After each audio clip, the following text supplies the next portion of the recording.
તો ભાવનગરના મફવામાં ડિમોલેશનની કામગીરીને લઈ વિવાદ સર્જાયો। ભાજપના નગરસેવક અને ચીફ ઓફિસર વચ્ચે વિવાદ વકર્યો। સ્થાનિકોને સાથે રાખી કાઉન્સિલરે રજૂઆત કરતા વિવાદ વધ્યો।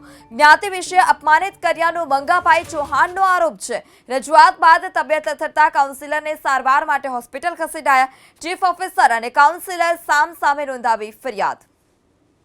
પાલિકામાં હું રોજ બેઠો એટલે સલમવાળા બધા આવ્યા, ઘર ખાલી કરાવવાના છે કંઈક, તો ભાઈ એને લોકોને ઘર ખાલી કરાવે। 500 પરિવાર છે, આ લોકોએ પોલીસ બંદોબસ્ત માંગ્યો, એ લોકો બધા મારી પાસે આવ્યા, એટલે આ બધા બેઠા હતા અંદર, એટલે હું રજૂઆત કરવા ગયો કે ભાઈ આ રીતે તમે આ 500 પરિવાર જાય કઈ રીતે, ક્યાં મૂકશો તમે અત્યારે અને ખાલી કરાવશો? તો એ લોકો મારી પ્રૂફ નથી, બધા બોલવા મળ્યા। ચીફ ઓફિસર સાહેબને બપોરે મેં કીધું ને અમે ટાઉન પ્લાનિંગનો ચેરમેન છું, મને કંઈ પૂછતા નથી।